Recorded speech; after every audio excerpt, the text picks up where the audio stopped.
मुंबई के विलेपार्ले वेस्ट में शफी मेंशन नाम की इस बिल्डिंग के रहवासी अपने हाथों में बैनर लिए सरकार से अपने आशियाने की हिफाजत की मांग कर रहे हैं। अपने हाथों में बैनर लिए शांतिपूर्वक ये रहवासी सरकार से इस बात की मांग कर रहे हैं कि बारिश के दिनों में उनकी इमारत को खाली न कराएं। कहा जा रहा है कि आसपास के इलाके कुछ बिल्डर डेवलप कर रहे हैं और उनकी नजर उनकी इस बिल्डिंग पर है। वह इस कोशिश में लगे हुए हैं कि इस बिल्डिंग को धोखादायक यानी खतरनाक बिल्डिंग बताकर इसे भी उनके डेवलपमेंट के प्रोजेक्ट में शामिल कर ले, जबकि यह बिल्डिंग पूरी तरह से बेहतर है और मजबूत है, क्योंकि कुछ ही साल पहले रहवासियों ने करोड़ों रुपए खर्च करके इसकी मरम्मत कराई थी। बीएमसी के मुताबिक C2 की कैटेगरी में यह बिल्डिंग थी, जिसके बाद इसकी मरम्मत कराई गई और बिल्डिंग अब बेहतर हालत में है।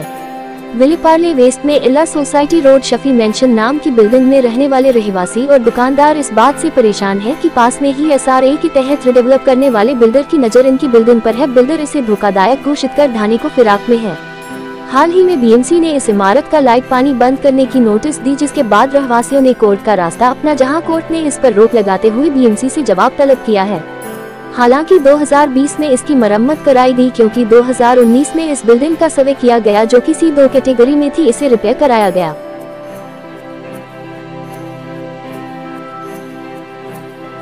रीज़न ये है कि हमारी बिल्डिंग बहुत स्ट्रांग है। टाइम टू टाइम हम लोग इसको रिपेयरिंग करते रहते, सब लीगल लॉज फॉलो करते। फिर भी यहाँ की एक बिल्डर लॉबी है जिसने नए इंजीनियर लाके झूठी स्ट्रक्चरल रिपोर्ट बनवा के बिल्डिंग को धोखादायक करार दिया है। तो हम लोग का प्रोटेस्ट यही है कि हम लोग को चैन से रहने दो, हम लोग को बेघर ना करे। हमारे साथ नाइंसाफी हो रही है। बिल्डिंग जो है तो बिल्डिंग भी सही कंडीशन में, इतनी खराब हम लोग ने अभी 1-2 साल पहले रिपेयर कराया है, और जबकि हमारी बिल्डिंग पूरी तरीके से मजबूत है, जिसको कि कुछ हुआ नहीं है, लेकिन फिर भी ये लोग हमारे को 7 दिन का खाली करने का नोटिस भेजे और कि बिल्डिंग खाली कर दो, पानी कट कर देंगे, ये कर देंगे। इसलिए हमको कोर्ट में जाना पड़ा और हम लोग ये गुजारिश करते कि हमारी बिल्डिंग को बचाओ और हम लोगों को घर के रहने के लिए।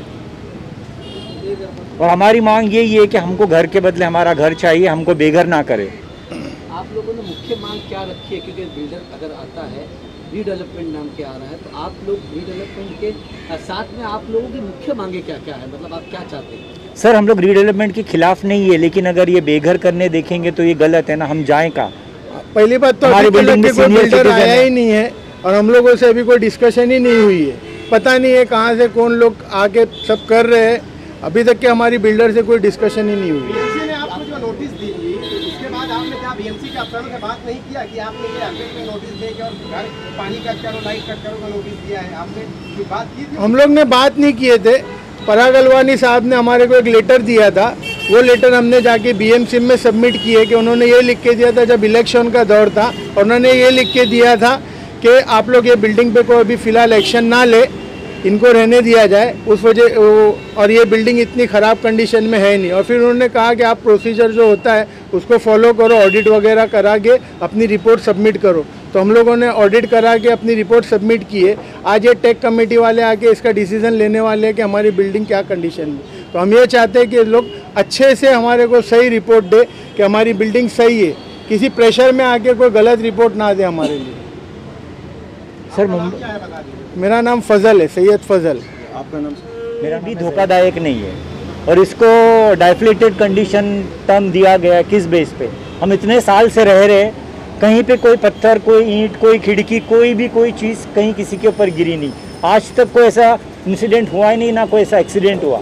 फिर भी ये बिल्डिंग को धोखादायक करार दे रहे हैं लोग, और इनका एक ही मकसद है कि हमको बेघर करना, क्योंकि ये जो लोकेशन है ये मेन लोकेशन है। ये ओके, थैंक यू।